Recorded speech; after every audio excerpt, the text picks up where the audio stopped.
जय हिंद दोस्तों, कैसे हैं आप सब। जनहित इंडिया पर आप सभी का स्वागत दोस्तों। और आज बिहार की चर्चा सबसे ज़रूरी है। वो बिहार जिसको कभी जंगल राज की उपाधि दी जाती थी, वो जंगल राज जो लालू यादव और राबड़ी देवी के समय में कहा जाता था। हम लोगों ने वो राज तो नहीं देखा था, सिर्फ सुना था, लेकिन आज हमने बिहार में वो जंगल राज देख भी लिया। हाँ दोस्तों, ये बात है 30 अक्टूबर की, जब बिहार में राजधानी सटा इलाका मोकामा विधानसभा क्षेत्र, जहां पर दुलार चंद यादव की हत्या कर दी जाती है, उसका आरोप उनके परिवार के लोगों ने वहां के बाहुबली नेता आनंद सिंह पर लगाया। दोस्तों, वो आनंद सिंह जो मोकामा का एक बाहुबली नेता है, जो महज कुछ दिनों पहले ही जेल से छूटा और मौजूदा सरकार के मुखिया ने नीतीश कुमार ने उसको बुलाते हैं और अपनी पार्टी जेडीयू से टिकट देते हैं।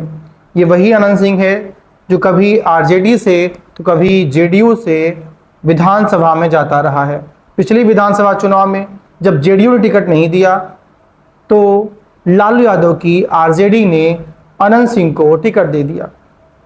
लालू यादव की आरजेडी भी जानती थी आनंद सिंह एक आपराधिक प्रवृत्ति का व्यक्ति है, एक माफिया है, गैंगस्टर है, एक डॉन है। ये सब जानते हुए भी आरजेडी टिकट देती है। और इस बार प्रदेश के सुशासन बाबू के नाम से विख्यात मुख्यमंत्री नीतीश कुमार जी भी उसी माफिया को, उसी गैंगस्टर को बुला करके टिकट देते हैं कि बाबू आ जाओ, हमारी पार्टी से चुनाव लड़ लो, तुम्हारे अलावा मोकामा में तो कोई है ही नहीं है जो नीतीश कुमार की पार्टी जेडीयू से चुनाव लड़ सके। ये बार बार कई मीडिया इंटरव्यूज में आनंद सिंह ने कहा है कि नीतीश कुमार के कहने पर ही वो चुनाव लड़ रहा है। नीतीश जी हमारे पुराने साथी हैं, पुराने सहयोगी हैं, ऐसा कह करके हर मीडिया चैनल को आनंद सिंह ने इंटरव्यूज दिए। कहा यह जा रहा है कि आनंद सिंह और दुलार चंद यादव के बीच खींचतान पहले से चल रही थी। आनंद सिंह के खिलाफ बेबाकी से खुल करके बयान देने वाले दुलार चंद यादव काफी समय से ही आनंद सिंह के हिट लिस्ट में थे। और वो मौका 30 अक्टूबर को मोकामा के ताल एरिया में आता है, जहां पर दो राजनीतिक प्रत्याशियों का, विधायक प्रत्याशियों का काफिला आमने सामने होता है।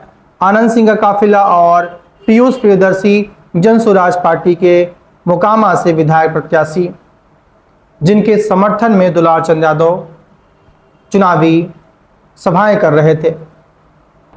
पीयूष प्रियदर्शी का कहना है कि दुलार चंद यादव उनकी गाड़ी में बैठे हुए थे जब दोनों का काफिला आमने सामने हुआ। दोनों पक्षों के बीच कहासुनी हुई, तीखी झड़पें हुई, जिसके बाद दुलार चंद यादव पीयूष प्रियदर्शी की कार से उतरते हैं। उतरने के बाद वो वहां पर झड़प में शामिल होते हैं। एक दो वीडियो भी सामने आ रहे हैं जिसमें आप देख सकते हैं कि दुलार चंद यादव आनंद सिंह के प्रत्याशियों और आनंद सिंह के समर्थकों के ऊपर पत्थरबाजी कर रहे हैं और आनंद सिंह के लोग भी पत्थरबाजी कर रहे हैं, गाड़ियां भाग रही हैं, काफ़ी कुछ हो रहा है वहाँ पर, जिसको हम क्लियरली डिस्क्राइब नहीं कर सकते कि हम वहाँ थे नहीं। लेकिन जो सूचनाएं आ रही है उसके आधार पर, जो दिख रहा है विजुअल, उसके आधार पर हम ये कह सकते हैं कि वहाँ पर उस झड़प में दुलार चंद यादव भी शामिल थे। लेकिन झड़प इतनी बढ़ जाएगी कि किसी को पता नहीं था कि उनकी हत्या तक बात पहुंच जाएगी। मित्रों, हाँ, दुलार चंद यादव की हत्या कर दी जाती है उसी झड़प में। इस पर आपका क्या मानना है? क्या बिहार में अभी भी जंगल राज है? और इतनी बेरहमी से हत्या मित्रों की गई। पोस्टमार्टम रिपोर्ट आया सामने और पोस्टमार्टम रिपोर्ट में स्पष्ट रूप से कहा जा रहा है कि किसी भारी वाहन, किसी भारी चीज के प्रेशर में उनकी बॉडी के जो ऑर्गन्स थे वो फट गए। लीवर फट गया, आपका क्या नाम है, फेफड़े फट गए, और आपका क्या कहते हैं, ये रिबकेज फट जाता है, टूट जाता है। मतलब ये साफ स्पष्ट है कि दुलार चंद यादव की जो हत्या होती है वहाँ पर वो बड़ी बेरहमी से होती है, क्योंकि ये दर्शाता है कि बिहार में जंगल राज की वानगी अभी भी मौजूद है। वो जंगल राज अभी हटा नहीं है। कुछ कम हो सकता है, मैं मान सकता हूँ, लेकिन हटने की बात अगर कोई कहे तो अभी हटा नहीं है। मित्रों, यहाँ पर आपका क्या मानना है? क्या बिहार में अभी भी मौजूदा सरकार इस जंगल राज को रोक पाने में सफल नहीं है? क्या नीतीश कुमार के सुशासन बाबू के टैग पे ये बड़ा धब्बा नहीं है? क्या बिहार में अभी भी मौजूदा एनडीए सरकार दावा करती है कि हमने बहुत विकास किए, जंगल राज खत्म कर दिए, कानून का राज है, कानून व्यवस्था अच्छी है, जितनी भी बातें की जा रही हैं बीजेपी एनडीए के सहयोगियों के द्वारा, ये सब बातें सिर्फ हवा हवाई दिखाई दे रही हैं। लगातार एक के बाद एक में जो बिहार में घटनाएं हो रही हैं वो दिखाती हैं कि जंगल राज जो हटने की बात कही जा रही है, जो सरकार अपनी पीठ थपथपाती है कि जंगल राज अब नहीं है, ऐसा कुछ नहीं है। ये दिखाता है कि जंगल राज बिहार अभी भी कायम है, मंगल राज नहीं आया है। दोस्तों, इस विधानसभा चुनाव में अभी तक का ये सबसे बड़ा घटना है जिस पर पूरे देश की नजर बनी हुई है, पूरा देश देख रहा है। मित्रों, उसी कड़ी में आज तीसरे दिन 2 नवंबर की रात्रि को दुलार चंद यादव की हत्या के आरोप में पटना के वरिष्ठ पुलिस अधीक्षक ने घर से अनंत सिंह को गिरफ्तार किया। कहा जा रहा है कि अनंत सिंह ने गिरफ्तारी दे दी थी, उन्हें विरोध नहीं किया, पुलिस की जो चीजें थी उसका पालन किया। उन्होंने कहा ठीक है, आरोप लगा रहे, एफआईआर दर्ज हुई है, अब गिरफ्तार करिए, कोई दिक्कत नहीं।